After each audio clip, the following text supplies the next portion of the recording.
Buenas tardes.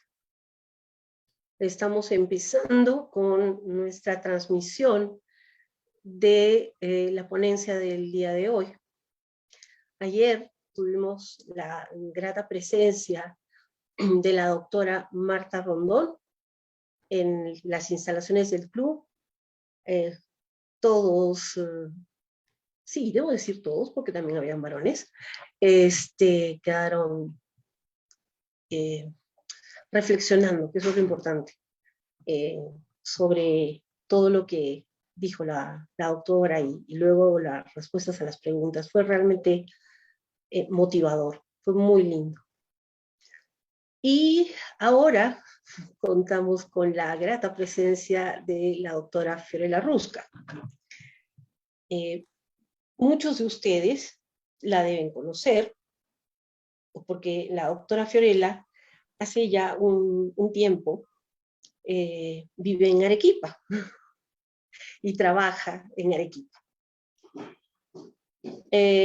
La doctora Fiorella Rusca Jordán es médico cirujano por la Universidad San Martín de Porres, especialista en psiquiatría por la Universidad Nacional Mayor de San Marcos y subespecialista en psiquiatría de niños y adolescentes por la Universidad Peruana Cayetano Heredia.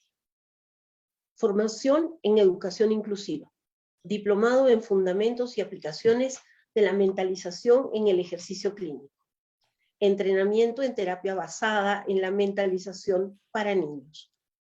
Ha trabajado en el Hospital Nacional Edgardo Rebagliati Martins y en el Instituto Nacional de Salud Mental Honorio Delgado. Actualmente atiende en consulta particular.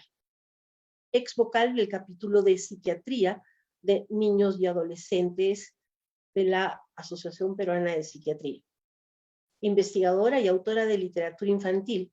Ha publicado artículos científicos, capítulos de libros de texto y cuentos infantiles.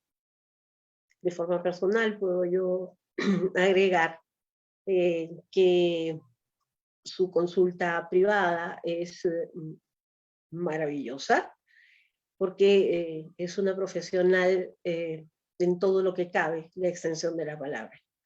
Y además tiene un toque muy humano, una manera de trabajar muy humana. Para mí realmente es un placer y un gusto poder presentar a la doctora Fiorella Rusca y que luego, cuando termine ella su exposición, podamos conversar un poco.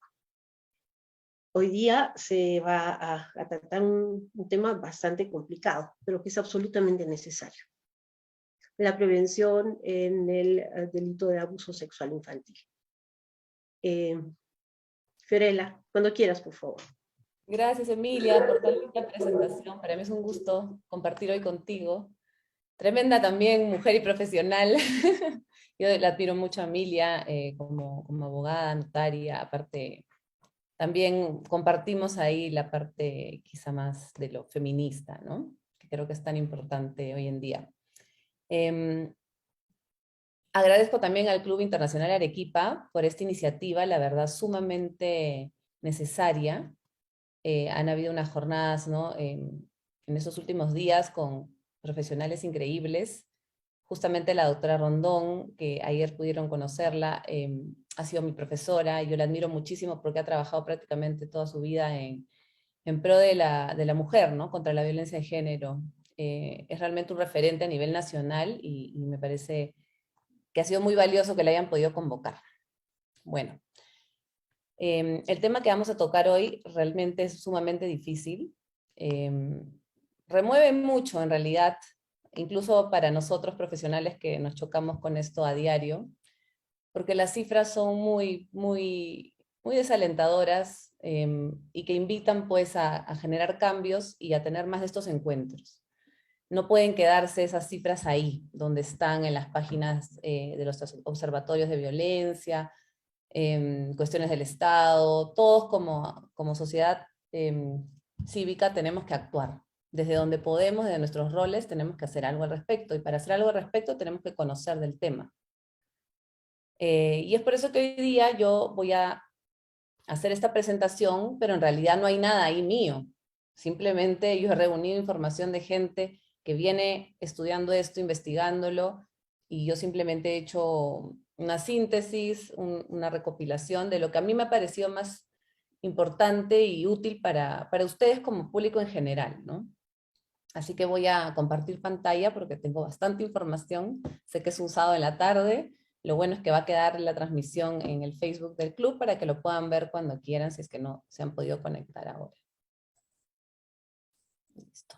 Emilia me avisa si se ve, por favor, y si se me escucha bien también.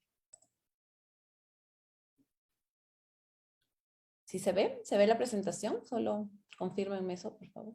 Sí, sí se ve. Genial. Se ve perfecto. Procede. Perfecto. Muy bien, gracias. Entonces, se titula esta exposición Las estrategias de prevención contra el abuso sexual infantil, pero bueno, no solo vamos a hablar de prevención, sino también definir qué es el abuso sexual infantil, dar algunas cifras para que podamos ubicarnos un poco en la realidad peruana, ¿no?, sobre este tema. Comienzo con una cita de UNICEF que habla sobre la violencia sexual y dice, ¿no?, la violencia sexual constituye un problema de salud pública y de derechos humanos, y esto es bien importante tenerlo en cuenta, por su impacto sobre el individuo, la familia y la sociedad, siendo las principales víctimas niños, niñas y adolescentes. Este problema tiene secuelas emocionales y psicológicas para quienes lo sufren, y como consecuencia, a corto y a largo plazo, afecta a la salud mental de las víctimas. Entonces, partimos porque es un problema de salud pública y de derechos humanos. No nos olvidemos de eso. ¿Cómo se define el abuso sexual infantil? Bueno, hay distintas definiciones, pero hay un consenso sobre que el abuso sexual infantil es una actividad encaminada a proporcionar placer sexual, estimulación o gratificación sexual a un adulto, que utiliza para ello a un niño o niña, aprovechando su situación de superioridad. Aquí es bien importante el tema de la superioridad y del poder. El abuso sexual puede ser también cometido por una persona menor de 18 años, no siempre tiene que ser un adulto por ley. Cuando ésta es significativamente mayor que la víctima, hablan de 5 o más años, o también cuando el agresor está en una posición de control o de poder sobre el niño. Y esto puede acortar la edad incluso, ¿no? Entonces sí puede haber abuso sexual entre, por ejemplo, adolescentes, ¿no? El tipo de acto no va a ser crítico para la definición. No tiene que haber una penetración, una violación para que sea abuso sexual. ¿Por qué? Porque cualquier forma de contacto sexual entre un niño y un adulto es inadecuada. Se parte del supuesto de que un niño dependiente, inmaduro, evolutivamente, pues no debe implicarse en actividades sexuales, que no comprende plenamente o para las que no está capacitado para dar su consentimiento. Esto nunca debe ser normalizado. Y por eso a mí personalmente me preocupa demasiado que el embarazo adolescente se normalice, que se hable de embarazo adolescente como si fuera algo natural y normal, cuando la mayoría son productos de abusos sexuales. Acá voy a ir poniendo algunos cartelitos que me parecieron interesantes de UNICEF, ¿no?, como manera de prevención para la sociedad. Y este dice que casi siempre el abusador sexual representa una figura de autoridad para el niño o niña, ¿no? Es algo de lo que estábamos conversando, pero de una manera muy sencilla de explicar. Entonces, se puede decir que el niño y el adolescente, por su desarrollo cognitivo y afectivo, porque están en proceso en este desarrollo, no pueden comprender el acto, no pueden defenderse de este, ni otorgar su consentimiento. No es necesario que un niño diga no quiero, no, o que no consienta o que no diga nada. Simplemente nunca deben estar involucrados en estos actos, jamás. ¿Por qué? Porque se les genitaliza precozmente, se les sexualiza precozmente. Y ellos no están preparados para esta etapa, no están preparados. No tienen la capacidad de procesamiento de defensa tampoco, no van a entender la situación. Y si bien además este acto no suele producir con frecuencia daño físico, y esa es otra cosa importante, y más adelante vamos a hablar sobre los mitos del abuso sexual infantil, Es que es eso, muchas veces no deja necesariamente un daño físico, pero se constituye como un hecho traumático que genera consecuencias que van a afectar a diferentes ámbitos de la vida del sujeto, ¿no? Y que, claro, será elaborado, para algunos les va a afectar más que a otros, según la manera singular que tenga cada persona, los recursos que tenga, ¿no? Para que puedan sobrellevarlo. Entonces, se sabe que hay algunos factores de riesgo. Y es fundamental detectarlos, ¿no? Para las estrategias preventivas, sobre todo a nivel de la comunidad. Entonces, se destacan algunos indicadores que vamos a compartir como, primero, factores en el mismo niño, factores del niño. Pero que esto no se confunda con que el niño pueda tener algún viso de culpa en esto. Jamás el niño es culpable. ¿Cuáles son los factores per se del niño? Pues que está en una etapa de vulnerabilidad, ¿no? La etapa infanto-juvenil. Otro factor es que sea del género femenino. Y eso lo dicen las cifras que vamos a ver después. El ser niños no deseados. El presentar necesidades especiales también, porque los pone en mayor riesgo y mayor vulnerabilidad. O rasgos físicos diferentes a las personas neurotípicas. Otro factor importante son factores de los padres o de los cuidadores, ¿no? ¿Como cuáles? Dificultades de establecer lazos afectivos desde que son recién nacidos, antecedentes personales de maltrato infantil, van a leer menos probablemente las situaciones de riesgo para sus hijos, y por eso es tan importante que los padres o cuidadores que han sufrido maltrato se sometan también a ayuda, ¿no? En lo mejor de los casos, terapia. Luego el uso de disciplina coercitiva, los conflictos de pareja. Eso también va a poner en riesgo. 3, los factores relacionales, ¿no? Problemas físicos, mentales o de desarrollo de algún miembro de la familia también. Violencia intrafamiliar, falta de red de apoyos. Y los factores sociocomunitarios son las desigualdades, pues, sociales y de género. Algo que enroncha a muchas personas, ¿no? Hablar sobre género, como si fuera algo negativo. Hoy en día y en todo el mundo sabemos que tenemos que educar con enfoque de género. Es la única manera de sobrellevar la violencia que tenemos de género por años, y no solo años, sino siglos. La falta de vivienda adecuada o de servicios de apoyo, normas sociales y culturales que afectan a la relación del niño con el adulto, estimulación de la violencia, ¿no? También falta de políticas y programas adecuados para la prevención de maltrato, entre otros. Bueno, vayamos a las cifras, ¿no? Y aquí indignémonos más, porque la única manera de poder hacer algo es indignándonos, preocupándonos. Es que algunos datos internacionales muestran que 1 de cada 5 niños puede experimentar abuso sexual. Y que las mujeres, y incluso hay estudios que hablan de 1 de cada 3, ¿no? Y que las mujeres son más propensas que los hombres a ser víctimas de esta violencia. Y por eso es que hablamos de violencia de género contra la mujer. Claro que existe violencia contra el hombre, pero no es la mayoría de casos. Otra reciente revisión sistemática establece que el rango de prevalencia del abuso sexual infantil con contacto físico, por ejemplo, en Japón, es de 1 a 8 para las mujeres, un 8% para las mujeres, y de 0,5 a 1,3 para los hombres, ¿no? Y vemos diferencias. En Inglaterra también la diferencia está 8 a 31% en niñas versus 3 a 17% en niños, ¿no? No es solamente un tema de una cultura, es internacionalmente, interculturalmente. Y también en India hablan aquí en general que el abuso sexual, la prevalencia está entre un 21 a 23%, ¿no? ¿Qué tenemos aquí en los portales que todos podemos visitar? Estadísticos de los ministerios. Este es el de Aurora, que se encarga mucho sobre el tema de violencia en niños, niñas, mujeres, violencia en general. Reúne los datos del Centro de Emergencia Mujer, ¿no? Y aquí habla de que 5 de cada 10 casos de mujeres embarazadas víctimas de violencia son menores de 26 años, ¿no? Aquí en estos cuadritos vemos que 0,6% de los casos son pequeñitas, 6 a 11 años, 21% de 12 a 17 y 32% entre 18 y 25. ¿No? Entonces todos son en el rango de lo infanto juvenil, ¿no? Casos atendidos en los centros de emergencia mujer de personas con algún tipo de discapacidad, y por eso también es algo importante de mencionar, porque son más vulnerables según el tipo de violencia, ¿no? Aquí hablan de que el 22.5% de los casos que han recibido denuncias es por violencia sexual, ¿no? Personas con discapacidad. Y esto es lo otro terrible, ¿no? Que la violencia sexual generalmente ocurre, el agresor generalmente ocurre, está dentro de la familia, ¿no? Es una persona muy cercana.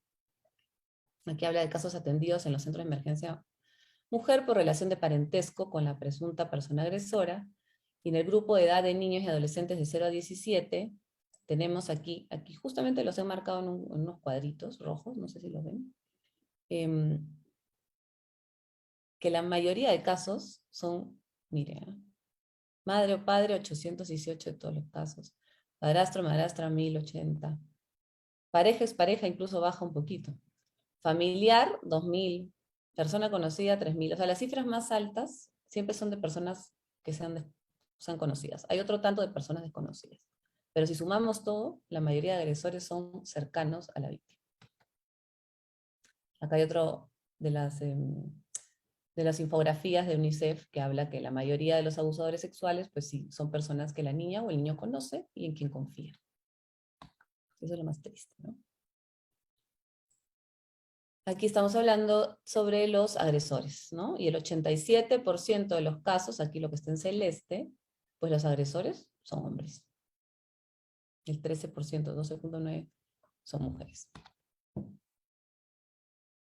Grupo de edad de las presuntas personas agresoras comprende casi más del 50% entre los 26 y 45 años. Y esto también es otra cuestión que desmitifica el tema de que el agresor siempre está bajo consumo de alguna sustancia, ¿no? Eso no es así, pues. El 73% de los casos, el agresor está sobrio.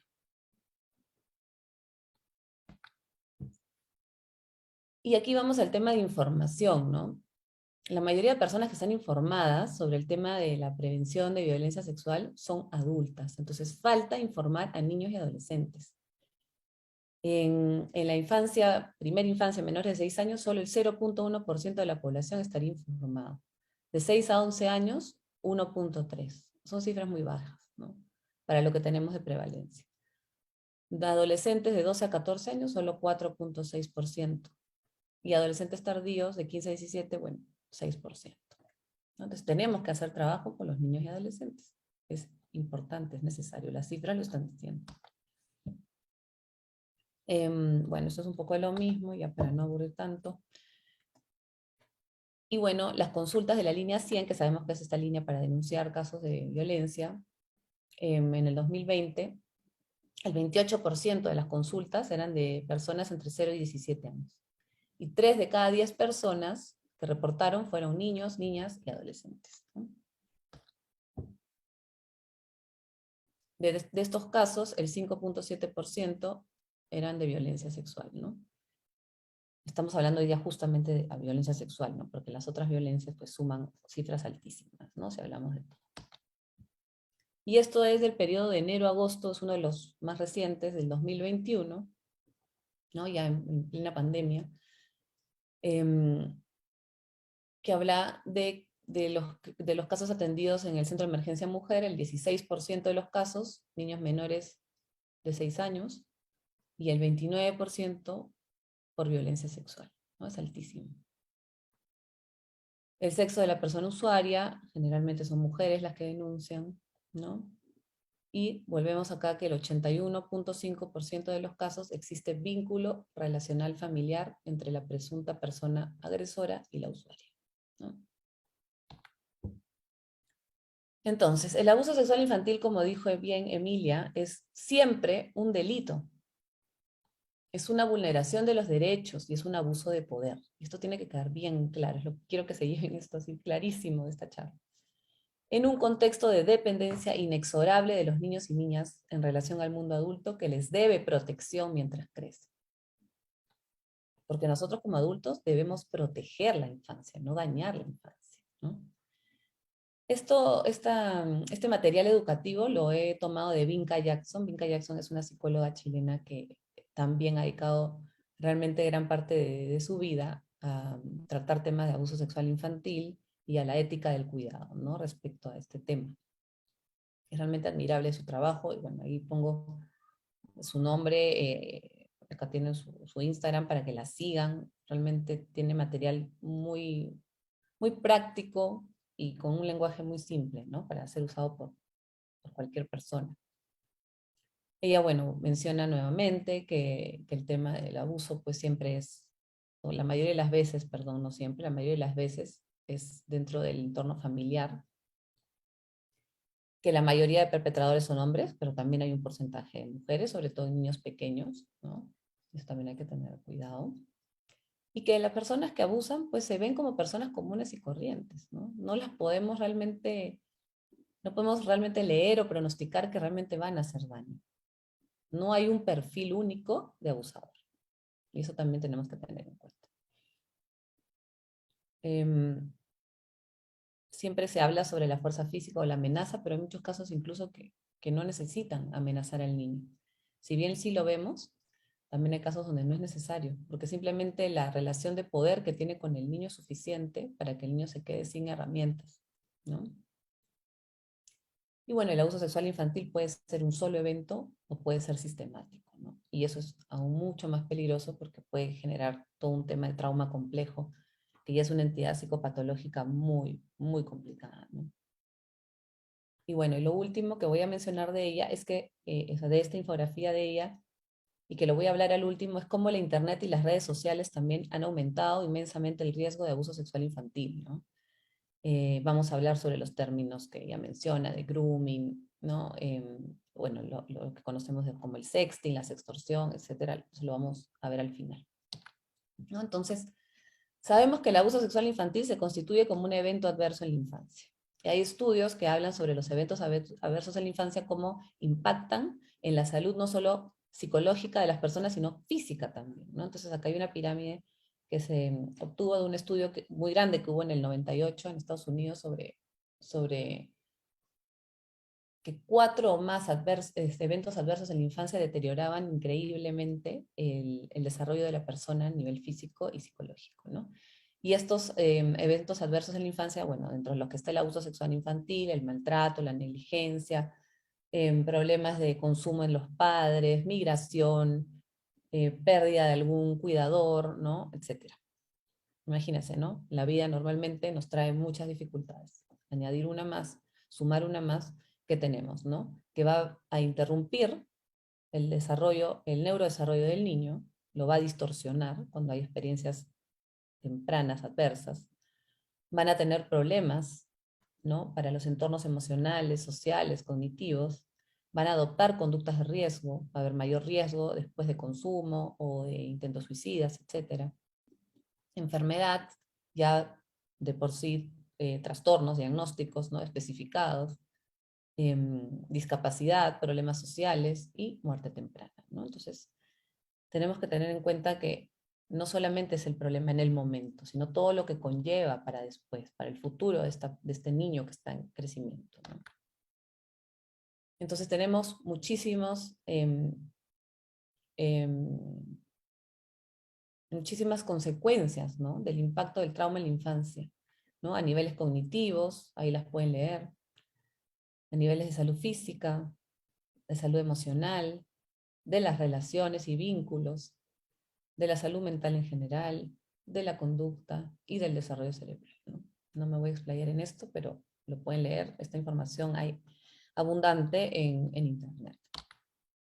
Entonces, el abuso infantil, pues, va a generar un trauma, ¿no? Un trauma, y esto va a ser, se va a correlacionar con problemas neuroquímicos del cerebro y neuroanatómicos, ¿no? Entonces aquí, por ejemplo, a la izquierda hay la foto de estos SPECT, que son estas resonancias magnéticas funcionales, ¿no? En las que se miden las sustancias del cerebro, cómo funciona un cerebro sano, ¿no? Un cerebro sano de un niño debería invitar a la curiosidad, al aprendizaje, ¿no?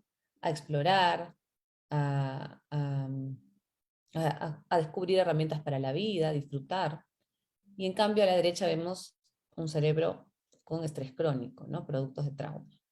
¿Y a qué se dedica este cerebro? En vez de dedicarse a aprender, a experimentar, a tener una curiosidad por la vida, se tiene que dedicar a sobrevivir, ¿no? Está en un modo de supervivencia. Entonces, va a ser mucho más difícil que estos niños, cuando vayan creciendo, confíen en las personas, ¿no? Confíen en ellos mismos, en las personas, que realmente puedan disfrutar de la vida, que puedan encontrar un sentido a la vida. Van a estar como en constante alerta porque su mismo cuerpo va a haber producido sustancias que le generan toxicidad, ¿no? Como un exceso de cortisol, etcétera, que ustedes ya deben haber escuchado en algún momento. Entonces, los eventos traumáticos generan inflamación en el cuerpo, que esto va a conllevar a la posibilidad de desarrollar múltiples problemas psicológicos y físicos. Entonces, ¿por qué es tan difícil que un niño relate que está sufriendo abusos sexuales, ¿no? Entonces, esto es bien interesante y sí lo voy a leer con un poquito más de detenimiento. Y es que, por ejemplo, en la familia, nadie nota el abuso, y si es así, a veces pasa y es muy lamentable, no intervienen o se hacen de la vista gorda, como que no estuviera pasando. O bien, cuando el niño cuenta o se enteraron, piden al niño que no lo hablen, que no lo digan a nadie, que mantengan como un secreto, ¿no? Porque quieren proteger de alguna manera al pariente, que generalmente puede ser al primo, puede ser el tío, para no hacer un problema familiar, un escándalo, ¿no? Y eso pesa más que lo que realmente el niño necesita, ¿no? Que es una reivindicación, que es una separación, una reivindicación, una validación, y muchas veces esto también necesita denuncias, ¿no? En todos los casos debería ser denunciado, pero no es así. En la mayoría de casos vemos que no. Cuando el agresor es un familiar, no quieren denunciar. Y eso lo sabrá también, pues, Emilia, ¿no? Como abogada, ya nos comentará. En cuanto a la escuela, a los educadores, pues no detectan muchas veces las señales de abuso porque no las conocen tampoco, ¿no? O califican a los niños como problemáticos sin indagar más o preguntar directamente. Tampoco se realiza prevención, educación sexual, ni se informa a los niños sobre el derecho a contar o pedir auxilio. Este es otro tema, la educación sexual infantil no debería ser un debate de que se dé en los colegios o no, esto debería ser obligatorio, debería ser una ley, como en otros países. Acá hay mucho temor, ¿no? De las personas, de cómo va a ser, cómo le vamos a hablar esos temas a los niños. Es que hay que hablarles porque es la única manera de protegerlos, pero obviamente con un lenguaje distinto para cada edad, y eso también lo vamos a ver. Pero no se puede dejar solo la educación sexual infantil a la familia, porque la familia puede no querer hablar del tema, puede no conocer el tema, tener miedo, o ellos mismos incluso quizás ser víctimas de abusos. Entonces, ¿cómo podemos dejar solo a la familia este rol? No podemos dejarlo. Entonces, la escuela es un ente sumamente importante para esto, ¿no? ¿Por qué tampoco los niños de repente pueden hablar sobre estos temas? Los medios y el internet también pueden tener su parte de culpa ahí, ¿no? De responsabilidad, porque tratan muy sensacionalistamente o de una manera alarmista el tema de las denuncias e investigaciones por presuntos abusos, etcétera, ¿no? Entonces pueden tener miedo, ¿no? A ser expuestos. Porque no tratan esos temas con el cuidado debido, ¿no? Con la ética de vida. Luego, pediatras, dentistas, psicólogos pueden no detectar, también interpretar los síntomas físicos o emocionales posibles indicadores de abusos. Tampoco lo preguntan directamente, así como tampoco, es como tan tabú como preguntar sobre ideación suicida, ¿no? Y son cosas tan importantes para prevenirlas. Si no preguntamos, si no indagamos, nunca vamos a poder saber ni prevenir. Bueno, en fin. Entonces, los niños pues no cuentan con la comprensión, vocabulario también, o conocimiento sobre qué están viviendo, qué hacer o cómo pedir ayuda, y eso es a lo que debemos nosotros dedicarnos. A darles las herramientas para que puedan nombrar las partes de su cuerpo como debe ser, no con apodos, no con nombres que realmente no nos dicen nada, que solamente confunden, ¿no? Y también cuáles son sus derechos desde muy pequeñitos. O aún disponiendo de información, pueden callar por vergüenza, por temores, por las amenazas mismas de los agresores, ¿no? Entonces hay que enseñarles sobre los secretos buenos y los secretos malos, ¿no? Y también vamos a hablar sobre eso. Minka Jackson dice que uno de los factores más importantes en materia de prevención del abuso sexual infantil es una comunidad atenta y responsable en el cuidado de todos los niños y niñas. Entonces, para el ejercicio de este cuidado es preciso informarse y compartir la información en todo entorno y esfera de actividad, con la mayor diversidad de personas y especialmente con los propios niños. No solamente es un tema de adultos, que nosotros debemos saber como adultos, sino que también tenemos que llegar a los niños. Esta imagen a mí realmente me escarapela el cuerpo, ¿no? Es como esta persona adulta ofreciéndole un dulce a un niño que está jugando a la pelota, ¿no? Tan fácil como eso es, te doy un dulce. Hemos visto, ha habido campañas también sobre prevención, ¿no? Seguramente ustedes la han visto en Facebook, por internet, de qué tan fácil es que una persona extraña se lleve a un niño en un parque, ofreciéndoles algún dulce o algo, ¿no? Entonces, según la Organización Mundial de la Salud, la prevención debe abordarse desde un enfoque multisectorial y cuanto antes se produzca, mayores van a ser los beneficios, tanto individuales como sociales. Entonces, en líneas generales, ¿qué tenemos que darles a nuestros niños? Porque después vamos a hablar específicamente sobre el tema de educación sexual infantil, ¿no? Pero, ¿cómo podemos prevenir? ¿Cómo podemos lograr que nuestros niños sean niños fuertes, que puedan protegerse, que puedan saber cuando hay algún intento contra ellos y que puedan superar también las reacciones, los eventos adversos de su vida, ¿no? O sea, ser resilientes. Entonces tenemos que dedicarnos a fomentar en ellos autoestima, concepción positiva de sí mismos, para construir autorrespeto y posibilidad de poner límites, poder decir no. Si nosotros no permitimos que nuestros hijos nos digan no, ¿cómo vamos a poder educarlos para que en algún momento a otro adulto ellos les puedan decir no, no quiero, no me gusta? Si queremos que nuestros niños siempre nos den la razón en todo, que sean como borreguitos, ¿cómo ellos van a poder luego, más adelante, poner límites en otros escenarios? ¿No? Entonces, desde pequeñitos, ese sentido de que su palabra, de que su voz es importante y es escuchada, y eso lo tenemos que hacer desde casa, ¿no? Desarrollar en ellos la capacidad para encontrar el sentido de la vida, que ellos puedan explorar, que puedan conocerse, que puedan conocer el mundo, que puedan decidir.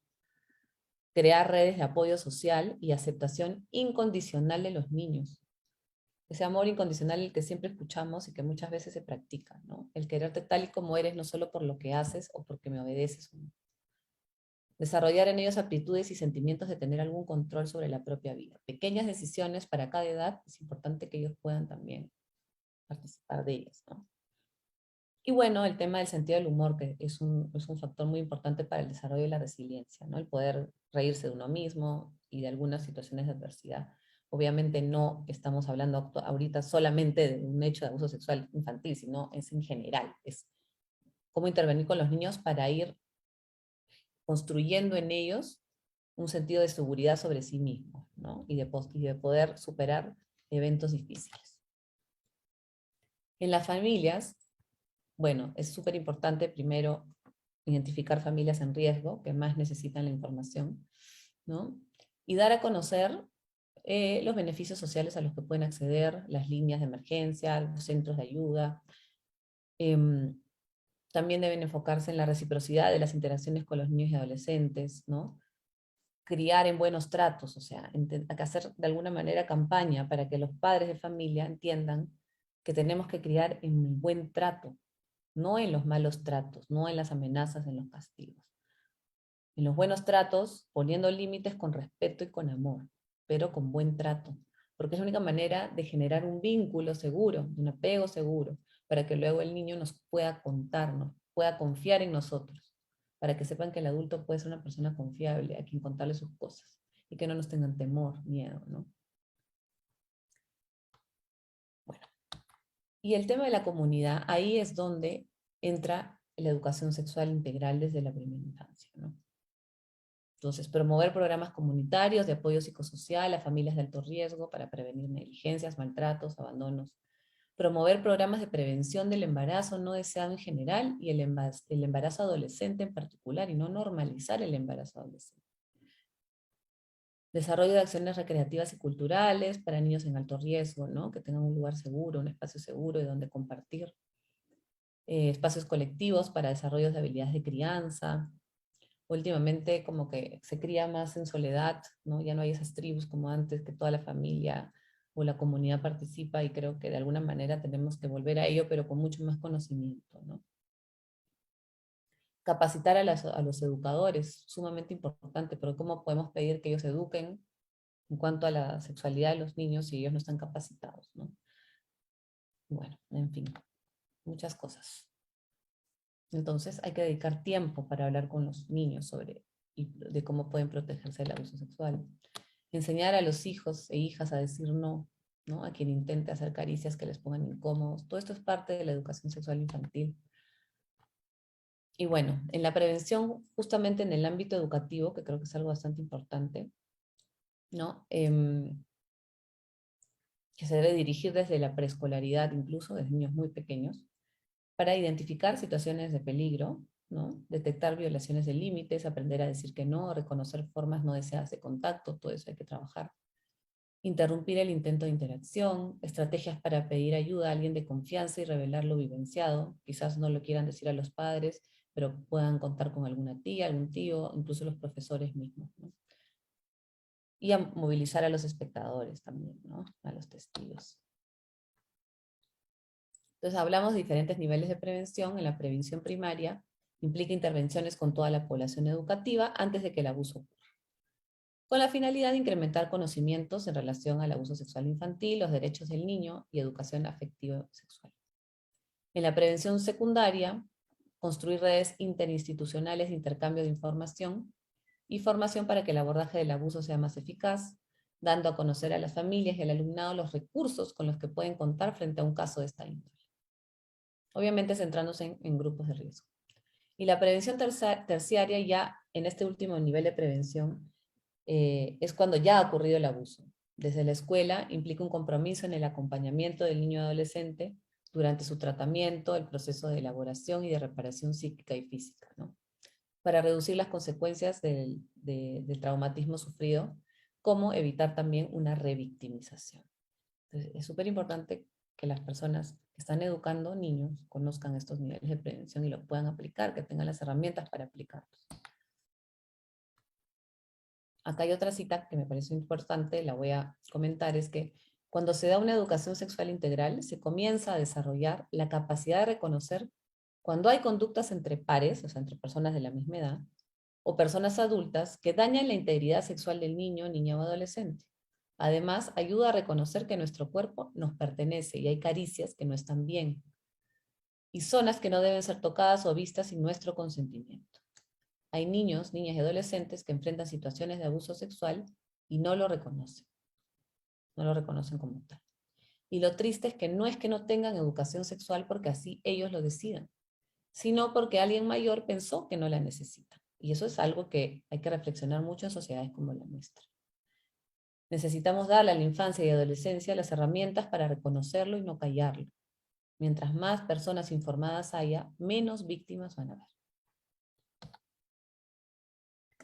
Entonces, en el rol de los educadores, pues es fundamental el rol de los educadores, y por eso voy a dedicarme a hablar de esto un poco más. Para la detención temprana, intervención y prevención también, ¿no? Hay que capacitarlos, pero ellos se encuentran con ciertos conflictos o barreras, ¿no? Para esto. Primero, la falta de conocimiento acerca de los signos y síntomas del maltrato infantil y de cómo proceder ante esta problemática. Y hay razones por las cuales los educadores, ya sabiendo que existe el abuso o sospechan, pues no lo conversan, no lo hablan, no lo reportan. Primero, miedo a no recibir apoyo por la administración de la escuela para reportar un caso, temor de cometer algún error en el procedimiento de la denuncia, o que implique demasiado trabajo, la creencia de que los servicios de protección no ayudan a la familia, ¿no? Ausencia de signos físicos de abuso, como ya dijimos, no se ve eso en la mayoría de casos. Convicción de que denunciar implica consecuencias para todos, docentes, niños, familia, ¿no? Pero como comunidad educativa sí es necesario invitar a que realmente puedan trabajar el tema de si saben ya o sospechan, poder ir más profundo en este aspecto y no dejarlo ahí, ¿no? Entonces, mitos en relación con el abuso sexual infantil, ya lo repetimos, ¿no? Que el creer que siempre va a dejar indicadores físicos, ¿no? Y esto no es así. Sabemos que solo el 10% de los casos presenta signos físicos, el resto no. También creer que es un problema ligado a una clase social baja, no es así, pasa en todos los sectores. Si el abuso ocurriera a un niño cercano, ¿nos enteraríamos? Pues no. Y acá hablan estudios que solo el 2% de los casos de abuso sexual familiar se conocen al tiempo en el que ocurre. Y por eso es que muchas veces se denuncia o la persona, la víctima, habla muchos años después y la misma familia no les cree y es, ay, ¿cómo va a ser? Tantos años que ya pasó, ¿cómo va a haberse abusado? Está inventando seguramente, ¿no? Pero no. Y justamente, por ejemplo, en Chile, de donde es Vinca Jackson, que yo la estoy citando y la he citado varias veces durante la ponencia, y lo haré todavía aún más, em, ella movilizó toda una ley en Chile sobre el derecho al tiempo para las denuncias, y ellos lo lograron. Entonces, no, ¿cómo se dice en el tema legal? No vence, pues, ¿no? No hay una fecha límite para denunciar. No hay un tiempo, digamos, de caducidad. Si pasó hace 20, 30 años, igual uno puede denunciar, ¿no? En Chile. Creo Eso que hay se un nombre llama, específico. perdona Sí, la sí. interrupción, Sí, sí, tío. sí. Eso es que el hecho no tiene prescripción. O sea, no Eso. hay, exacto, sí, no hay, por el avance del tiempo, no prescribe. Uno puede tener derecho a denunciar, así hayan pasado 20, 30, 40, 50 años, no importa. Así es. Y es un logro increíble y debería ser un ejemplo, ¿no? Para todo Latinoamérica, lo que ha logrado Chile en ese aspecto, ¿no? Luego, entre otros mitos, está la minimización o exageración de la magnitud del daño que produce el abuso sexual infantil, ¿no? El minimizar, invalidar al niño sobre el tema. No, pero si solamente te han tocado, ¿no? No te ha pasado nada más. Pero es que ya el tocamiento es un abuso sexual y puede generar tanto trauma como una violación misma, ¿no? La negación sobre la magnitud de los casos de abuso sexual en la infancia también, ¿no? Como decir, es raro que ocurra, eso es rarísimo, eso no existe, por favor, estamos viendo ya las cifras. 1 de cada 5 niños. Es realmente para asustarse. Otro mito, que el agresor es desconocido, generalmente son desconocidos. No, el 65-85% de los casos son familiares o conocidos de las víctimas. Estereotipos acerca del agresor sexual. No tenemos un perfil único, no existe. Mitos que minimizan la responsabilidad del agresor sexual también. Y esto hay que tener muchísimo cuidado porque es algo que se escucha a diario, ¿no? Mensajes en los que se culpa al niño, por un lado, y por otro, a las madres planteando que saben del abuso y hasta el caso. Un rol importante, muchas veces estas madres son víctimas también de violencia en su propia familia, ¿no? Un rol importante también lo cumplen los medios de comunicación y el lenguaje que utilizan, ¿no? Como decíamos. El lenguaje, el cuidado, la ética que tienen para denunciar estos casos. Mucho cuidado de culpabilizar al niño. El niño nunca tiene la culpa. Y eso también es algo que yo quiero que se lleven de esta ponencia. Otros mitos, los niños son muy fantasiosos y creen historias. Y lo peor, ya lo peor, es que las niñas provocan a los adultos, ¿no? ¿Y qué pasa? Muchas veces vemos conductas hipersexualizadas en niñas que han sido abusadas, ¿no? Entonces parecen niñas como si fueran mayores, se visten de una manera de repente más, no sé si distinta, ¿no? Pero en realidad esto no puede ser una excusa para decir o para culpar al niño, a la niña, al adolescente de haber sido víctima de abuso sexual. Uno debería poder salir incluso desnudo a la calle sin que nadie le diga ni le haga nada. Esa es la realidad. Eso es lo que deberíamos llegar a poder hacer como especie, ¿no? Pero siempre se culpa, ¿no? No es que se vistió así, no es que salió sola, que se, que se quedó hasta tarde. El problema no es de la víctima, el problema es el agresor y es la sociedad enferma que apoya o normaliza las conductas del agresor.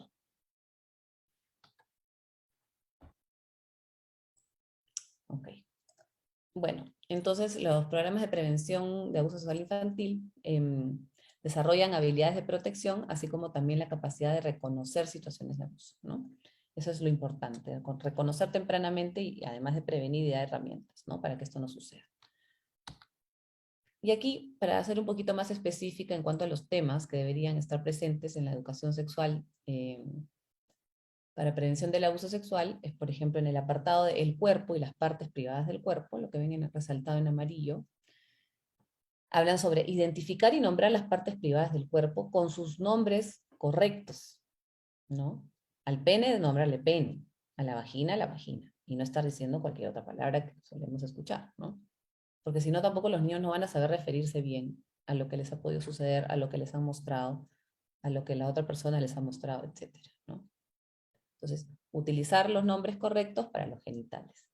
Identificarse también bien como varón, como mujer, etcétera. Reglas para las partes privadas del cuerpo, ¿no? Las partes privadas generalmente son las partes que cubren los trajes de baño, ¿no?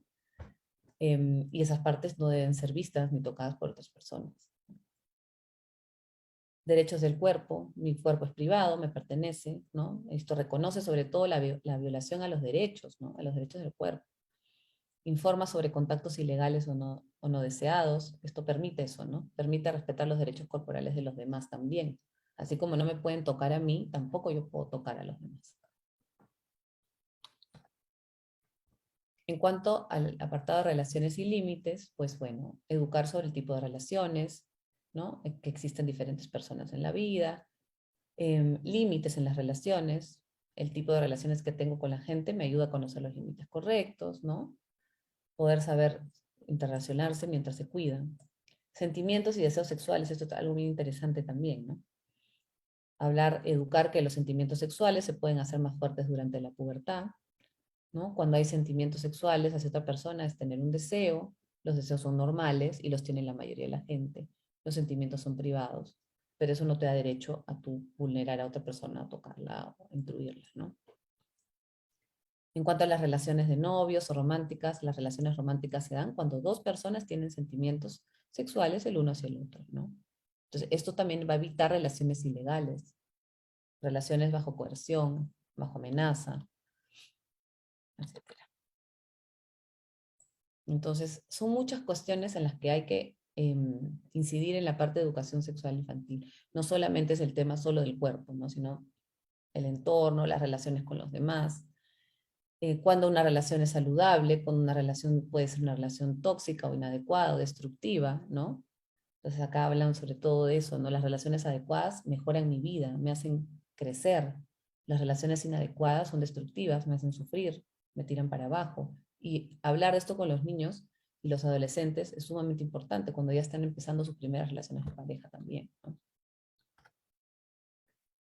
En cuanto al apartado de prevención de la explotación o el abuso, pues identificar las señales corporales de aviso, como el escuchar al cuerpo, ¿no? La intuición. Si estoy en una situación con otra persona y la otra persona me está haciendo sentir incómodo y yo lo estoy sintiendo en mi cuerpo, pues tengo que hacer caso a esa intuición, ¿no?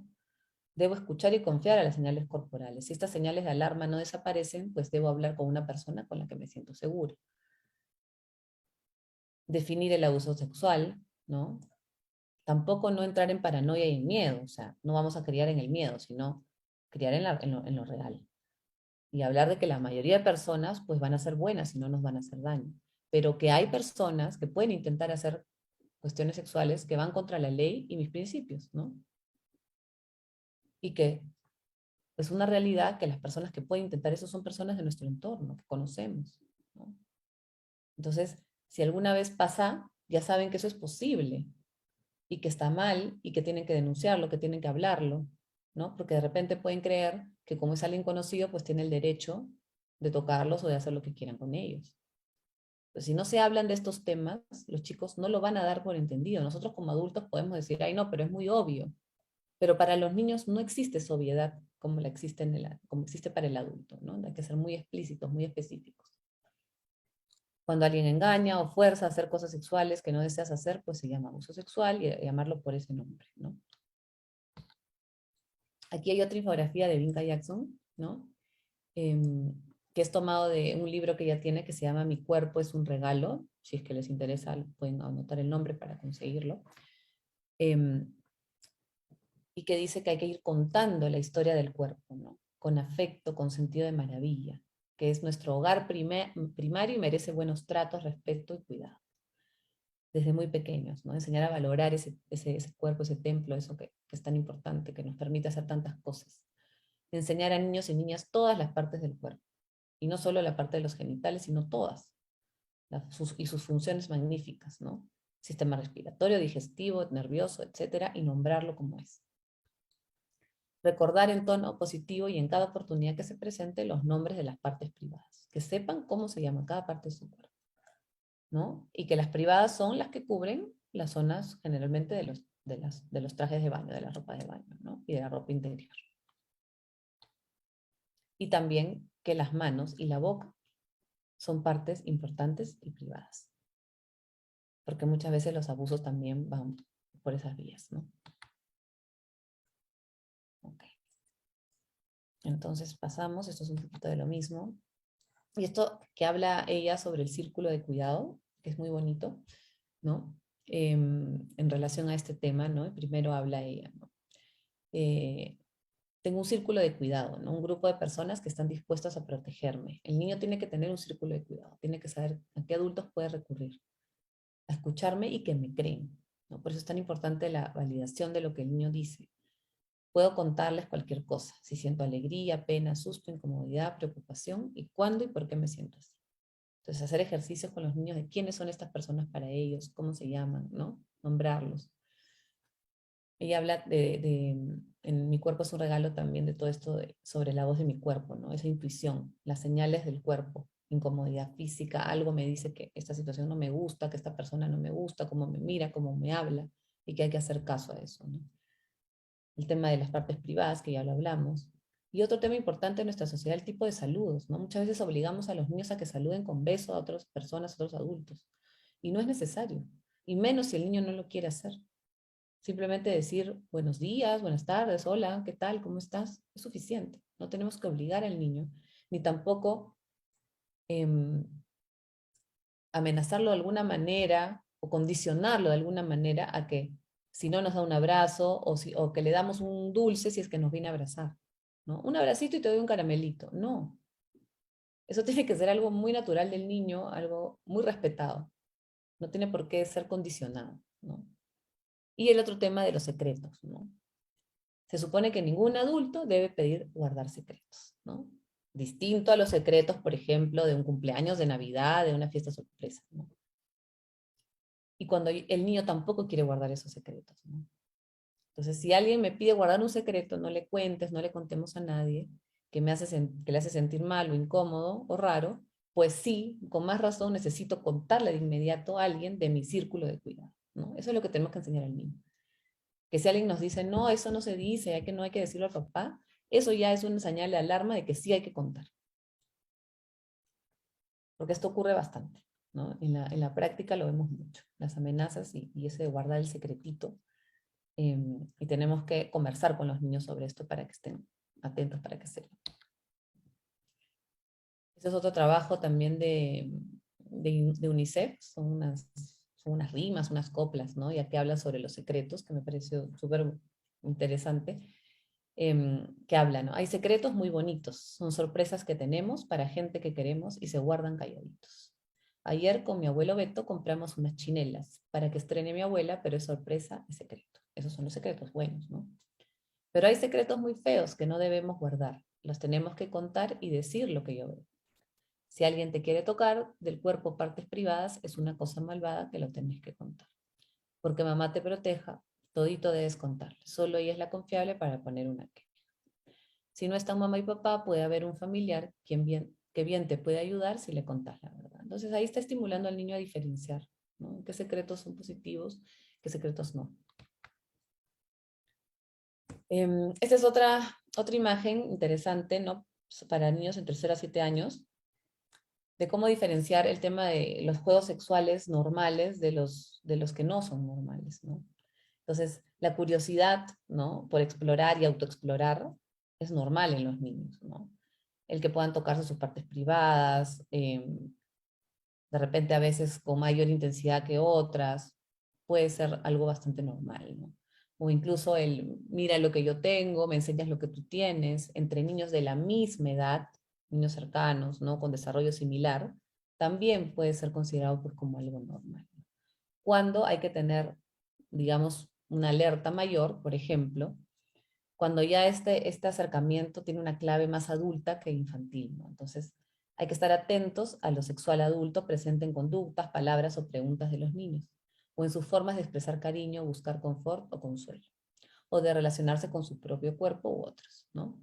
Si los niños pequeños expresan, en el tono que sea, casual, angustiado, temeroso, divertido, conocimiento de actos sexuales adultos específicos, o bien los imitan solos ellos mismos, o a través de su juego, o con los juguetes, o con otros niños, es importante identificar causas y se recomienda buscar apoyo experto. Hay que tener cuidado de los límites de la intimidad adulta en cada hogar, pues los niños replican lo que ven, ¿no? Entonces, obviamente, no podemos exponer al niño a una relación sexual adulta, y tenemos casos sobre eso. Que los padres piensan que el niño está dormido, está en la misma habitación, en el mismo dormitorio, y pues no está dormido y está escuchando y viendo todo, ¿no? Entonces lo estamos hipersexualizando, le estamos dando una información que no tiene, no necesita para su momento de desarrollo, que no la va a entender, y que muchas veces va a hacer que solito con sus propias ideas sobre eso, pues vaya generando una especie de trauma, ¿no? Hay que tener mucho cuidado con cómo se le expone al niño a esto. También cuidado con lo que ven hoy en día. Los niños ya muy pequeñitos tienen acceso al internet, a las tablets, qué cosa es lo que ven ahí, ¿no? Filtrar. Yo no apoyo las pantallas en niños pequeños y menos en el control de los adultos, ¿no? Y esto es uno de los motivos. Bueno, y ese tipo de diferencias, pues hay que conocerlas, ¿no? Cuándo puede ser algo de la edad, de la exploración normal y cuándo no. Entonces hay que informarnos sobre eso, sobre esto también. Okay. Voy a pasar esto, que es un poco de lo mismo, para entrar. Bueno, indicadores de sospecha del abuso sexual infantil, creo que es importante igual tocarlo hoy en día un poquito. El principal indicador es el relato, ¿no? Es el principal indicador, que el niño hable, que diga algo de lo que ha sucedido, ¿no? O que lo dibuje, o que lo juegue, ¿no? Entonces, es la descripción que va a realizar la víctima acerca de lo padecido, la cual está mediada por cuestiones a las que el receptor debe atender, como son el desarrollo del lenguaje, los recursos con los que cuenta el menor para comunicarse, la forma de entender la realidad, la capacidad de registro y memoria de los acontecimientos vividos, y los efectos que esta vivencia traumática puede ejercer sobre su comportamiento, ¿no? Entonces, nunca hay que tomar un relato que tenga este contenido como algo ligero, nunca. Indicadores de sospecha de abuso sexual infantil, ¿no? Que van a ser detectados por quienes están en contacto a diario con el niño, en este caso familiares o educadores, ¿no? Digamos que lo más evidente son los trastornos de estrés postraumáticos, ¿no?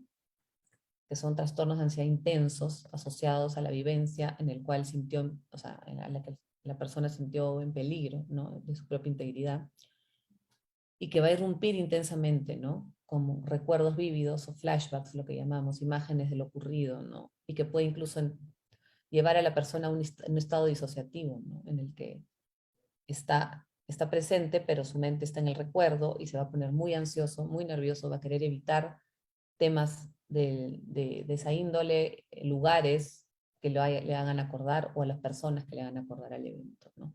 Y esto puede también ir con problemas de sueño, conductas defensivas o agresivas, problemas de rendimiento escolar, etcétera, ¿no? En cuanto a otro tipo de indicadores más inespecíficos, con los que tenemos que estar alerta, son conductas agresivas que externalizan el conflicto, un comportamiento sobreadaptado o como sobremaduro, ¿no? O pseudomaduro, que eso también vemos, niños que parecen más adultos, más grandes, cuando no les corresponde. Indicios de actividades sexuales o juegos sexuales inadecuados. Comprensión en detalle de la sexualidad inadecuada para su edad, que tengan más información de lo que deberían tener para su edad, ¿no? Conflictos con pares, o sea, con personas de su edad, y dificultad para entablar amistades, negativa ante la participación en actividades escolares y sociales, dificultades para concentrarse en clase, sobre todo en niños que no han tenido antes esa dificultad, ¿no? Cuando hay un cambio en esto, es que hay que prestar atención que algo puede estar pasando. No necesariamente va a ser abuso sexual infantil, pero podría ser un tema que igual de todas maneras tenemos que tener en mente. Significativa disminución del rendimiento escolar, intenso temor hacia personas del sexo del perpetrador, conductas de hipersexualidad hacia personas del sexo del perpetuador, trastornos de sueño, retraimiento, depresión, ideación o baja autoestima. Bueno, indicadores físicos ya que son más obvios también, ¿no? Como lesiones en las zonas genitales, anales, el sangrado, infecciones genitales de transmisión sexual, bueno, embarazos, ya que más concreto que eso, hematomas en el cuerpo, etc.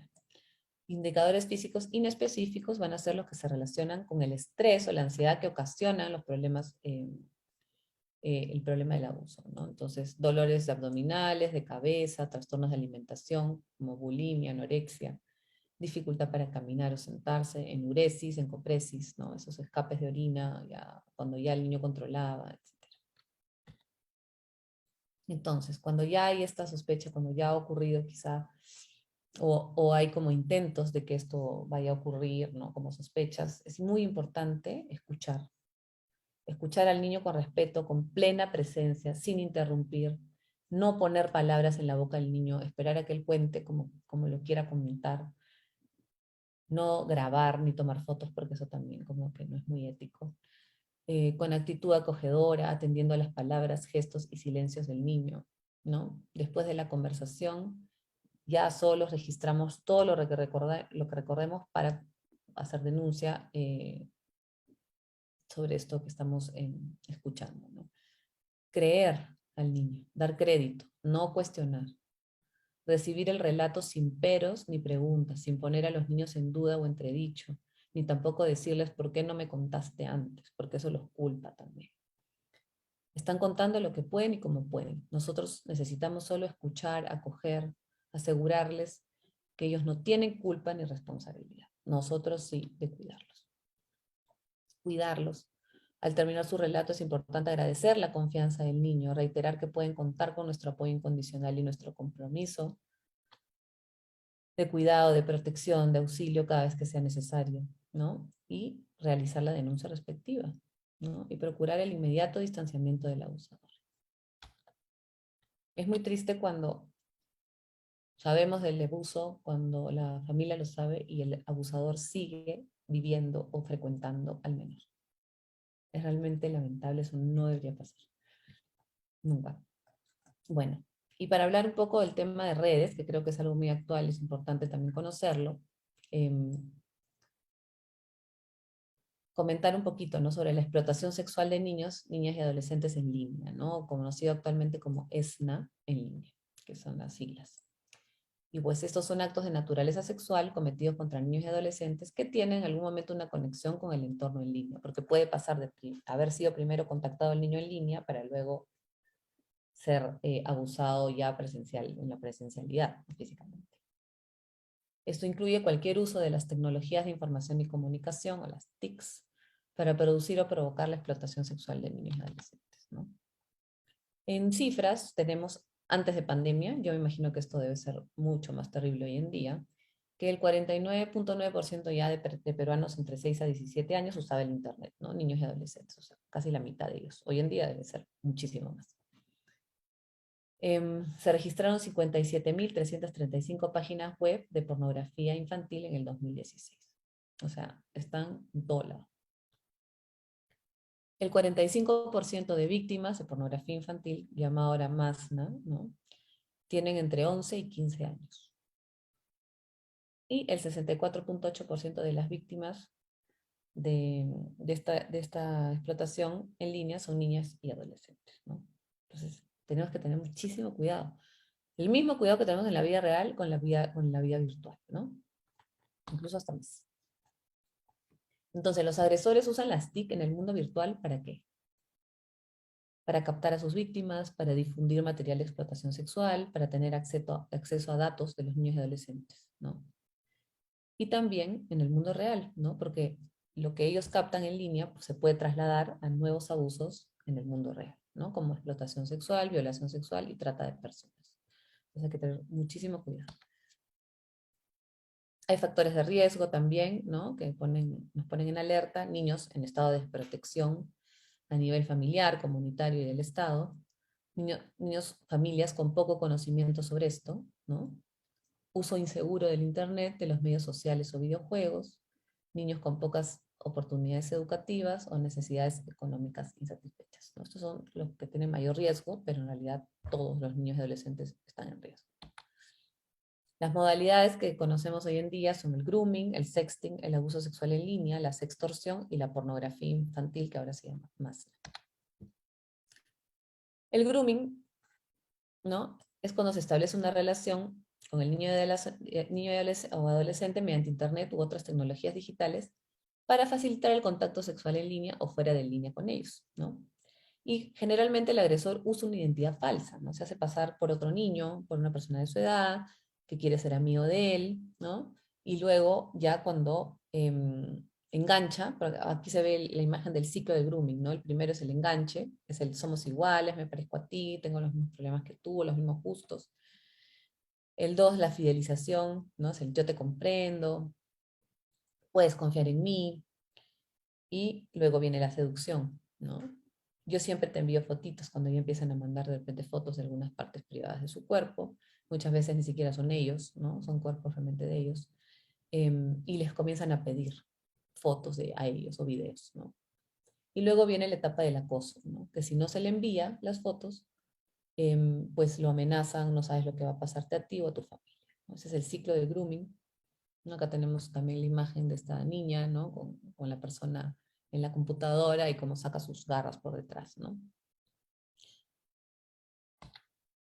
Posibles consecuencias del grooming, pues abuso, agresión, explotación sexual, sentimientos de culpa y vergüenza, sensación de abandono y miedo, depresión, ansiedad, bajo rendimiento académico, aislamiento de la familia, de las mismas redes sociales y del círculo de amigos, y la pérdida de confianza en personas adultas también, ¿no? La baja autoestima, etc.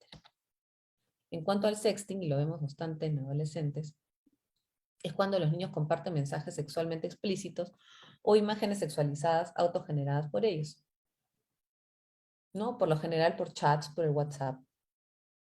Y también, bueno, existe el sexting no deseado, ¿no? Cuando no hay consentimiento en compartir o recibir fotos o mensajes sexuales. Y esto se ve mucho con los adolescentes, las adolescentes, que de repente confían en el otro chico de su edad que les está pidiendo las fotos y luego está otro chico, generalmente es así, distribuye esas fotos a todo su grupo de amigos, ¿no? Y ya las fotos pues quedan en la red, ¿no? Entonces quedan estas personas expuestas, van a ser víctimas de burlas, de ciberbullying, de chantajes o acosos sexuales, ¿no? De que si yo no hago esto, si no me mandas esto, si no haces esto, pues yo voy a seguir difundiendo las fotos o los videos. Depresión, síntomas de depresión, de ansiedad, problemas con el entorno, rendimiento escolar, bueno, y se pierde la privacidad, y bueno, queda una huella digital en Internet, ¿no? De todo esto. Ha habido casos incluso de suicidio, ¿no? Después de haber difundido material de las víctimas en red, y ha habido este tipo de desenlaces, ¿no? Entonces es realmente preocupante.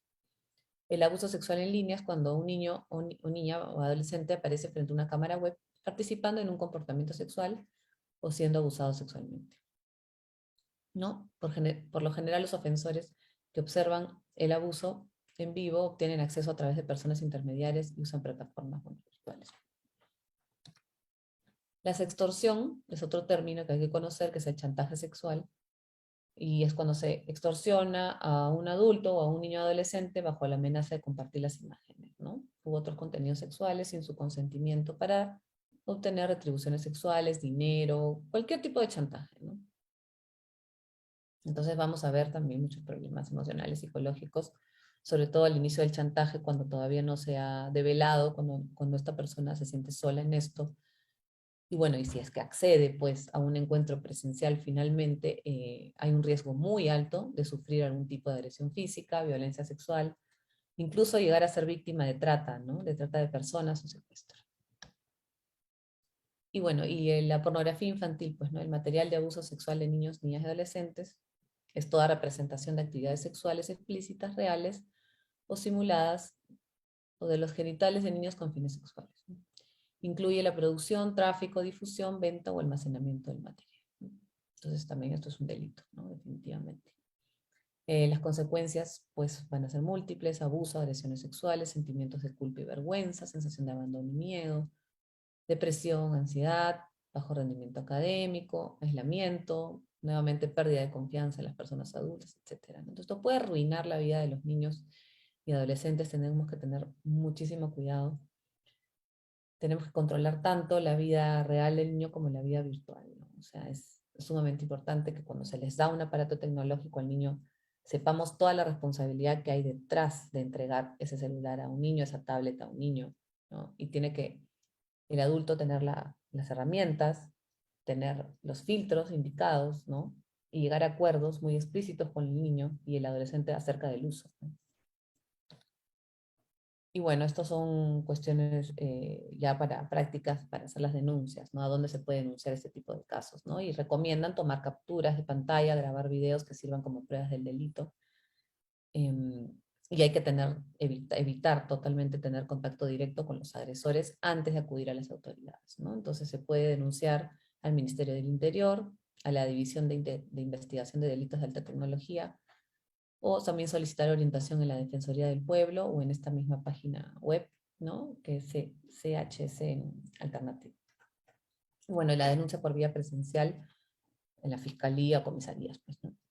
Pero esto es una realidad que nos enfrentamos hoy en día también, ¿no? Entonces, por todo lado tenemos que tener muchísimo cuidado. He traído un poco de todo, creo que esto queda igual como una pincelada a todo lo que significa este tema, pero más que todo mi intención era sensibilizar, informar lo mínimo por lo menos, para que puedan realmente, todos podamos ser conscientes de la necesidad de abordar estos temas con nuestros niños y adolescentes y ser adultos empapados en el tema, ¿no? Y que realmente podamos permitir que, que se pueda dar una educación sexual integral en los colegios desde pequeñitos, la importancia y la necesidad de esto, ¿no? Nos queda muchísimo trabajo, le debemos mucho a la infancia y somos los adultos que tenemos que reivindicar esa infancia, ¿no? Bueno, eso es todo. Gracias por la atención y espero no haberlos aburrido con la información. Ahí tiene mi correo para cualquier consulta. Y bueno, dejo a Emilia para los comentarios o cualquier cosita que ella quiera también darnos desde su visión, ¿no? Como abogada. Ya dejo de compartir. Ok, listo. Ya estamos aquí nuevamente. Primero agradecerte mucho, Fiorella. Es vital que las personas adultas entiendan la importancia de estar cerca de los niños. No solamente de si son sus hijos, ¿no? Sino de todos los niños. O sea, hay personas que son cuidadores, educadores, y ahora en pandemia, pues muchos niños han perdido a sus padres, a ambos padres, y se quedan expuestos a personas que, bueno, o sea, pueden ser su familia, tíos, abuelos, primos, que se han quedado a cargo de niños que han quedado huérfanos en pandemia. Y desgraciadamente ya se tienen cifras respecto de de esa mala conexión entre los niños que han quedado desprotegidos frente a los adultos que supuestamente tienen la obligación de cuidarlos, ¿no? Y por eso ahora en pandemia las cifras de embarazo infantil y adolescente son increíbles, son brutales, de verdad, es que no puedo utilizar otra palabra, ¿no? Y precisamente en pandemia es que se ha provocado ese círculo irrompible que tú mencionas, ¿no? Un niño es abusado y además está teniendo que vivir con el abusador, ¿no? Eso es una de las cosas más terribles que puede suceder. Y esto simplemente ha sido una consecuencia de la pandemia, ¿no? Y lo peor es que se les quitó otro ambiente importante para poder ellos denunciar, que eran las escuelas, ¿no? Exactamente, los Y niños otros encerrados en ambientes, y casa. otros escenarios, ¿no? Porque también a veces iban a talleres extraescolares, tenían otros ambientes, ¿no? Incluso Ujú, casas de los sí, amigos donde podían quizá confiar en otras personas. Están confinados a vivir con el agresor, ¿no? Exacto. Y sin Sí. poder denunciarlo. Ayer conversábamos sobre el tema con la doctora Rondón respecto de la mujer que también en pandemia ha tenido que verse sometida a seguir viviendo con el agresor, sin poder denunciarlo ni nada, ¿no? Al nivel también altísimo que hay ahora de mujeres desaparecidas en pandemia y que no se sabe absolutamente nada de ellas. Es una cosa espantosa. Y bueno, este otro tema que también abordamos, que has abordado tan brillantemente ahora, eh, de esa uh, falta de ética, falta de conocimiento, falta de, no sé cómo llamarlo, de, de la mamá, por lo general la mamá, desgraciadamente, que le dice al niño, no se lo digas a nadie, no hables más de este asunto. El niño acudió a mamá a contarle. ¿No? Y mamá dice, no, cállate. O sea, esto va a ser un secreto entre tú y yo. No lo digas nunca. ¿No? O por, mira, no le vamos a decir nada a tu papá, porque tu papá es capaz de ir y matar. Y tu papá va a terminar en la cárcel. Entonces, ¿qué? Eso, por ejemplo, esta es mi primera pregunta. Nos gustaría también, yo estoy con el chat del club abierto para que cualquiera de las personas que nos está viendo pueda hacernos sus preguntas. Entonces, pero primera pregunta para ti es esta, ¿no? O sea, ¿qué hace, qué puede llegar a salvar a un niño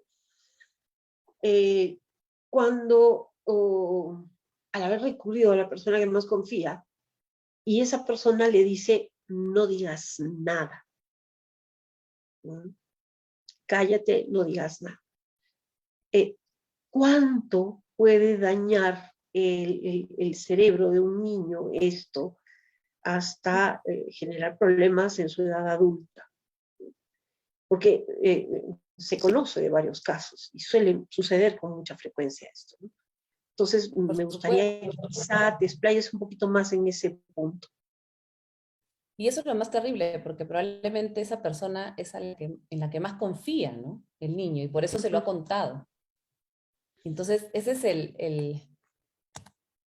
el dolor más grande de que al contarle, porque el dolor de repente no va a venir en ese momento, pero va a venir cuando el niño sea más consciente de que cuando lo contó, la persona a la que se lo contó no le creyó o le pidió callarlo, pidió guardarlo, ¿no? Y por eso es que necesitamos una comunidad de apoyo, no solo que haya una sola persona de confianza en este círculo de cuidado, ¿no? Y es tan importante que estos temas sean abiertos en las instituciones educativas. Y por eso yo he incidido en la charla muchísimo en el tema del rol del docente, ¿no? Y de la comunidad de la escuela. Porque si es que de repente, al contárselo a mamá, mamá le dijo que no lo hable, pero si el niño aún siente el deseo, la necesidad de comentarlo, de escribirlo, de dibujarlo, de repente un docente capacitado puede ver esas señales, ¿no? Y puede salvar a un niño. Yo estoy convencida que un maestro, y eso lo han dicho varios autores que hablan sobre resiliencia, en realidad cualquier adulto, pero muchas veces un solo maestro, un buen maestro, puede cambiarle el futuro a la persona entero, ¿no? Entonces, basta con un solo adulto en la vida del niño que confíe en el niño, que le crea al niño, para ya tener una luz muy grande de que esto puede acabar en un mejor puerto. Pero como hemos visto, siempre un abuso va a constituir un evento traumático, sea de un grado más leve o más grande, según el apoyo que tenga del entorno, según la vulnerabilidad biológica de cada niño también, ¿no? Pero lo que podemos controlar es el entorno, y eso es a donde nos tenemos que dirigir. Y por eso estamos hoy día acá, tratando de llevar un poco más de información a personas que no tienen de repente ninguna relación con temas de derecho, de salud mental, ¿no? Que son personas ajenas Exacto. a eso. pero todos los adultos estamos involucrados en la infancia y nos tenemos que involucrar en la infancia. Más allá, como tú dices, de si tenemos hijos o no, o si les pasó a los nuestros o no. Así es, sí. Lo que dices es clarísimo y tienes muchísima razón. O sea, como tú dices, un solo adulto que sea resiliente puede salvarle la vida a un niño. Porque la juventud, la adultez de este niño o niña, bueno, estoy generalizando, que fue víctima de una situación de abuso, va a quedar marcado para el resto de su vida, el resto de su vida. Y como tú dices, puede haber sido algo, voy a poner comillas otra vez, tan simple como un tocamiento indebido, como llegar a una violación. Entonces, esa es una de las cosas que a mí más me conmueven y me asustan, ¿no? De por qué tenemos ese grado de temor de hablar, ¿no? O sea, ¿qué sentimientos o qué pasa por la cabeza de un adulto para decirle a un niño no digas nada? Es que yo creo que Ah, es un desconocimiento profundo del desarrollo emocional de un niño, ¿no? O sea, es lamentable, y así como nos negaron a nosotros como adultos esa posibilidad, ese lenguaje emocional, ese apego seguro muchas veces, ¿no?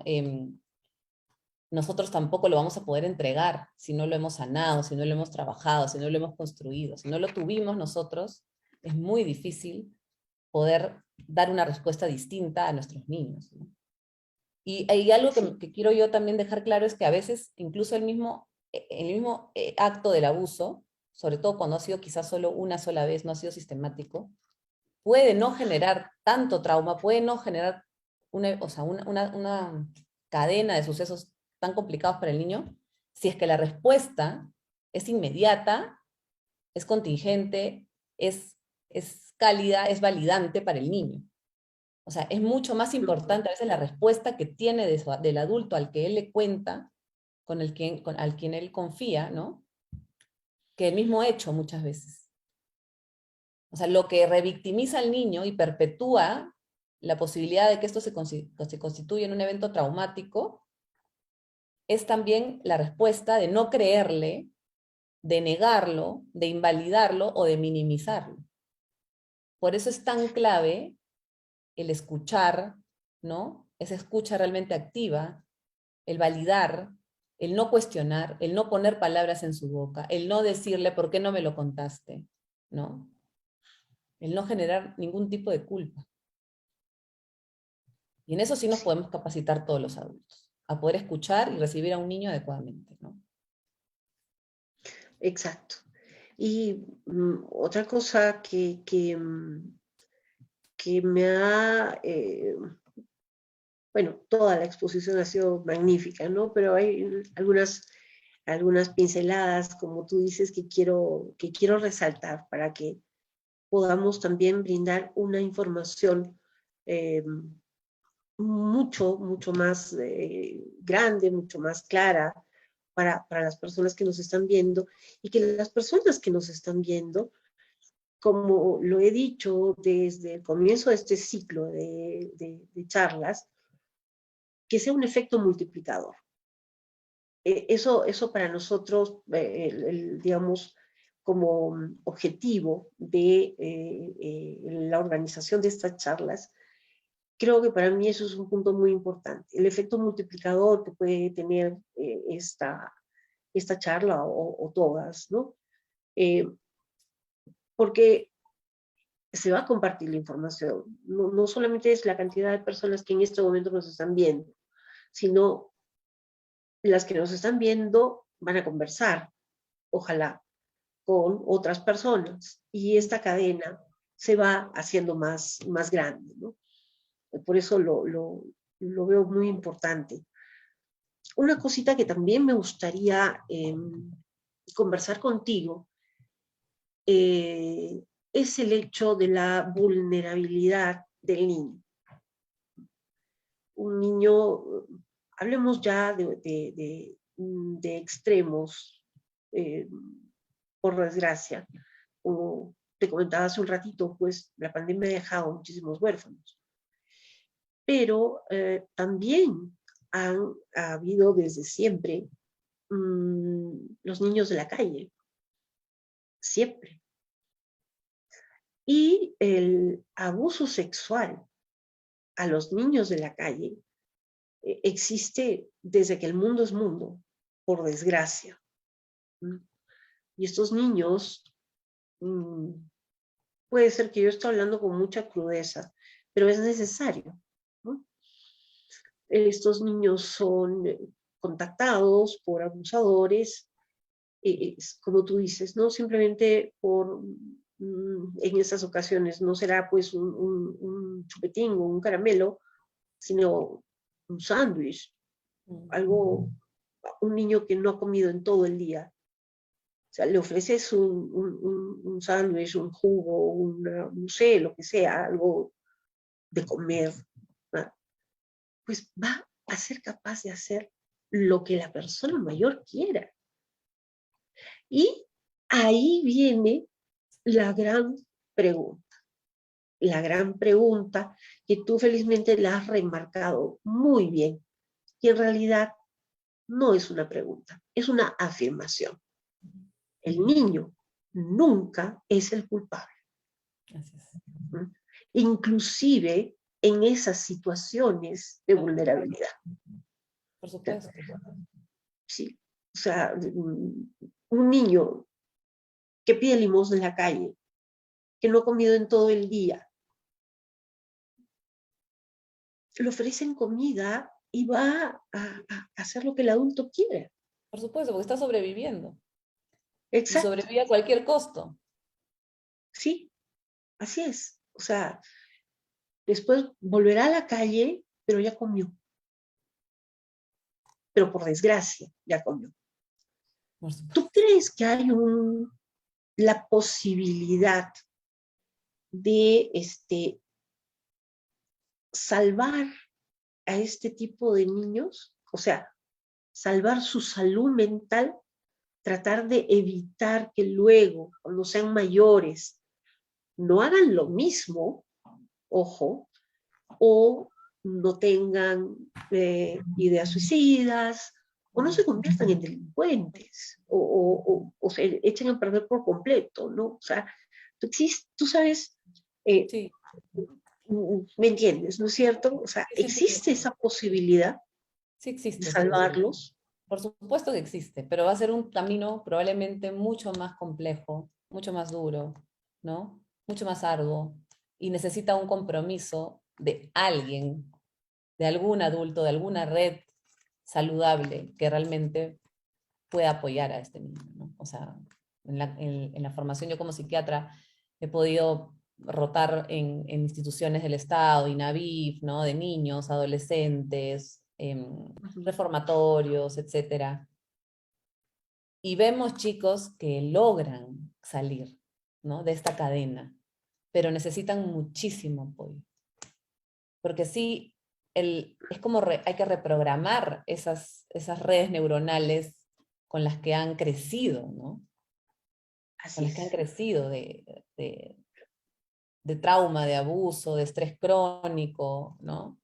De muchas veces estar solo en modo supervivencia, del ni siquiera a veces reconocer que lo que pasó fue abuso, ¿no?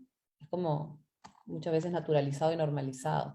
Entonces requiere un trabajo probablemente pues triple, cuádruple, no sé, quíntuple, de lo que de repente a un niño con un entorno favorable,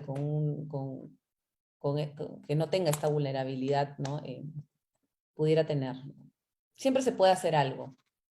Eso es lo bonito, ¿no? Eso es lo importante. Y los que estamos Sí. en salud mental, en general, o trabajamos con personas pues, a ese nivel,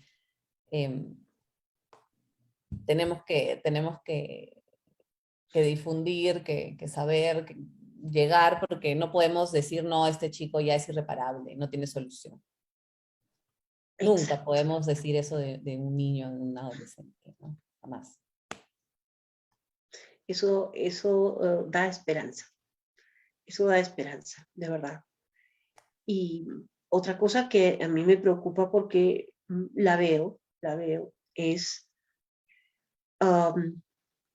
el poco apoyo, casi nulo, de las entidades del Estado.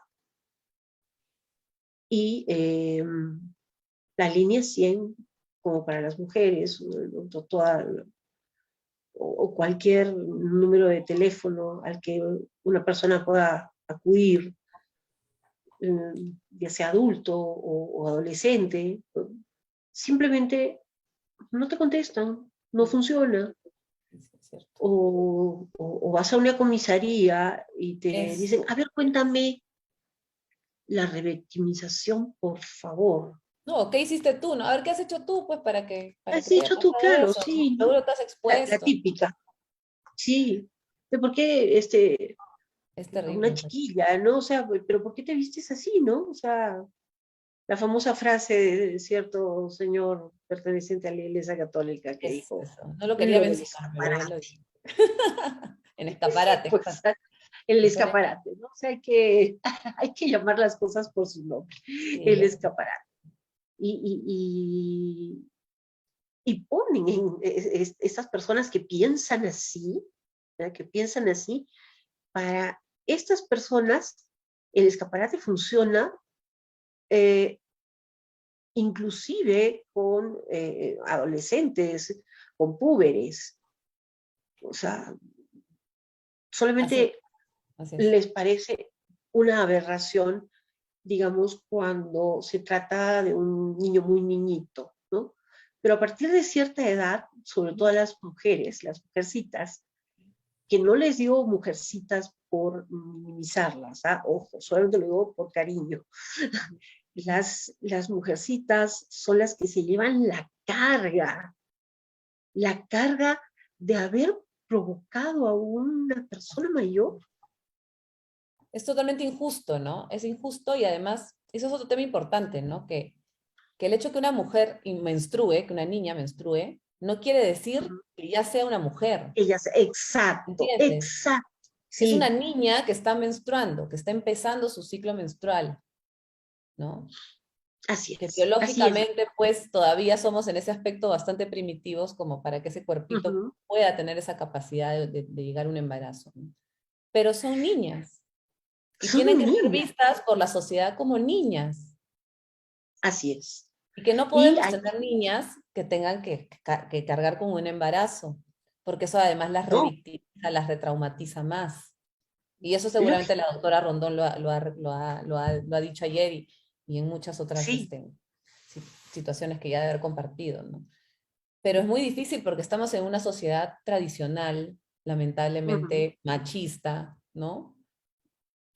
El patriarcado sigue, se escandalizan cuando decimos que somos feministas, cuando así, uf, realmente el feminismo simplemente es una respuesta a todos estos años de patriarcado, hasta que logremos un equilibrio y una igualdad, que es por lo que luchamos, ¿no? Nosotros no queremos ser así. superiores ni mejores que ellos, simplemente queremos los mismos Nadie, derechos. ¿no? Y Exactamente. tenemos que empoderar a las mujeres desde niñas. Desde Sí, niñas, ellas tienen que ser seres independientes, profesionales, que pueden lograr lo que ellas quieran, porque muchas veces no salen del círculo de la violencia porque no tienen cómo salir, así es. porque no Sí. ven la luz, porque no tienen independencia económica, porque otra de los tipos de violencia que hay es la violencia económica. Y muy frecuente y en muchos, digamos, hablemos a la antigua, en muchos estratos sociales. O sea, la violencia económica se Sí, da sí, por de una supuesto. manera, o sea, las señoras que no trabajan y que están a cargo del hogar, o que no están a cargo del hogar, pero no trabajan porque simplemente el marido no las deja trabajar, Así es, así es. y les dice, no, no te preocupes, con lo que yo gano es suficiente, tú no necesitas para nada. Y la mujer en una de esas se ve envuelta en un círculo en el que tiene que pedirle plata al marido para comprarse chicles o para comprarse un calzón. Así es. ¿No? Así. Entonces, Porque una cosa es quedarse en casa voluntariamente, ¿no? Si tú estás en exacto, una eso es otra familia, en una cosa. pareja, y tú voluntariamente quieres, pero la violencia económica es eso, pues el persuadir, el Así, persuadir, el persuadir de que no trabajes, no trabajes, no trabajes, ¿no? Que yo te voy a, con lo que yo gano es suficiente, que para qué, que quédate en casa, y al final no tienen cómo salir de ahí el día que desean hacerlo, ¿no? exactamente. Y ese punto genera un riesgo mayor para los niños y los adolescentes. Por supuesto, porque aparte es el ejemplo que estás dando. O sea, Así es. ¿qué ejemplo tú le das a tus hijos, a tus hijas sobre todo, y a tus hijos Ujú, también? así. Porque los hijos tienen que saber que al final las chicas son igual de respetables que los chicos y que pueden lograr lo Exacto. mismo que los chicos, ¿no? Em, pero ¿qué ejemplo das si tú partes de eso, ¿no? De esa postura, de esa posición? Y por eso hablamos de empoderamiento de la mujer y todas esas palabras que enronchan a las personas que no Mm, entienden por qué es que luchamos tanto con esto, ¿no? claro. Y luchamos para que este círculo no virtuoso, sino un círculo espantoso, se siga dando. En algún momento hay que cortar con el círculo, porque puede ser también que venga de generación en generación. Por supuesto, lo Pero lo transgeneracional se importante, da mucho en esto, se da muchísimo. así es, así es. Y tal vez, y como tú mencionabas en algún momento, ¿no? O sea, los secretos familiares, de eso no se habla, ¿no? No se habla de que el hijito de la señora que trabaja en la casa no es hijo de la pareja de la señora, sino es hijo Del patrón. de tu hermano Sí. o del esposo o del abuelo o de sabe Dios quién, pero del entorno. Y esa mujer y ese niño que viven en esa casa siguen siendo violentados eh, eh, simplemente por un tema de supervivencia, Así porque es. la mujer no tiene dónde ir, no sabe cómo hacer y finalmente eso se perpetúa. Y ejemplos, historias tenemos por montón, ¿no? Montones. Testimonios así cotidianos, reales. Podemos verlo Sí. en la literatura, si leemos nomás Ajá. novelas, leemos literatura, olvídate, Novelas, todos sí, los sí, ejemplos sí, que sí. tenemos, ¿no? Pero no podemos normalizarlo, por más que haya pasado tanto tiempo, No, tantos siglos, tantos años, no lo podemos normalizar. no podemos normalizarlo, no debemos normalizarlo. Eso es algo que, bueno, por lo menos eh, tú felizmente tienes una profesión y tal vez la posibilidad de tener una cercanía mucho más grande a más personas. Eh, pero por lo menos yo, desde mi pequeña trinchera también de activista feminista, trato de hacer entender a la gente. O sea, no estamos peleando por ser mejores, ni tener mayor poder, ni ser más importantes. Estamos peleando por un derecho de igualdad. Pero si existe el abuso debajo de la mesa, nunca vamos a lograr una igualdad. Tenemos que Sí. tener la suficiente fortaleza para hablar. Pero aunque hayan pasado años, me Así ha es. gustado mucho el ejemplo que has dado de la legislación chilena. Sí, porque Voy es el a derecho al tiempo, es el derecho al tiempo, a la derecho no al tiempo. prescripción. Lo voy a buscar, lo voy a buscar porque me ha parecido súper interesante el derecho al tiempo. Ujú. O sea, y me parece perfecto. O sea, una persona que ha sido abusada no necesariamente tiene que hablar en el momento que No, sucedió. por supuesto. La No, develación puede demorar años, el procesarlo, el años. aceptarlo, Así es. el entender que fue un abuso, algo que de repente tú dijiste, no, pues pasó y ya está. Y después de unos años recién al leer, al informarte, te das cuenta de que Te sí das fue un cuenta. abuso y que por eso de repente no estás funcionando bien emocionalmente o con tus parejas o con tu familia. Ujú. Entonces, el Así costo es es. demasiado alto. sí. Y tenemos casos que se visibilizan y que felizmente están empezando a visibilizarse en el país. No quiero entrar en mucha hondura para no herir susceptibilidades ajenas, no me refiero ni a ti ni a mí, pero eh, yo, por ejemplo, estoy muy agradecida con periodistas de la talla de Salinas, de Uy, claro. Paola Ugaz. Uf, Ese es otro temón, ¿no? es exactamente. Pero hablamos de lo mismo, es abuso sexual. Pero es lo mismo, Es lo o sea, mismo. es abuso sexual. El último libro, o sea, porque debes haberlos leído ambos, los libros de Teresina Muñoz Nájar, Sí, sí, sí, se Morir parece. de Amor, que eran 3 casos de feminicidio, y el segundo, que es ¿A quién le importa? Que son 3 casos de abuso infantil. A ese no lo he leído, lo voy a leer. No lo tengo. Sí, es Buen dato. muy interesante, porque además recoge datos estadísticos, un trabajo de periodista, pero minucioso, minucioso. Y lo peor de todo es el título del libro, porque al final de ¿A quién le cuentas importa? todo se queda ahí, todo se queda ahí. Es cierto. Pero es que, a ver, ¿a quién le importa la infancia en este país? Exacto, ¿Cuántos somos a exacto. los que nos importa la infancia en este país, no? Porque ni el Estado. O sea, y eso lo ha No, demostrado en pandemia. La última rueda del coche ha sido la infancia y para mí ha sido revelador, ¿no? Hasta el día de hoy luchamos por la sí, presencialidad en los colegios, por favor. O sea, cuando en otros países los primeros que regresaron a sus escuelas fueron los niños, a las clases, a salir de la, claro, a salir de la casa. Pero acá las exactamente. prioridades están de cabeza, y eso hay que decirlo. Sí. ¿Cómo puede ser posible que den aforos al 100% en Y en los centros colegios no. comerciales? En centros comerciales y en los colegios no. O Sí, no es sea, increíble. ¿quién entiende eso? Es Las indignante. políticas Cuando uno realmente públicas, entiende y conoce el tema, más indignante todavía es, ¿no? claro, las políticas Porque la públicas salud, no no, están, sí, la salud es mucho no, más no, allá que lo físico, ¿no? O sea, la así salud es, tiene demasiadas aristas y que el niño pueda acudir a un centro educativo es un factor protector para un niño, ¿no? así es, En muchos así aspectos. es, en muchos aspectos, en muchos aspectos. Bueno, Fiorella, realmente encantada. eh, Igual, Ha sido un placer, de verdad. Me gusta mucho que hayamos tenido, a ver, mira, acá tenemos un comentario precisamente de la señora Pamela Saroli, que es la vocal de cultura del club. mira, Sí, lo voy a leer, ¿de acuerdo? Gracias, Emilia y Fiorella, por esta información tan valiosa.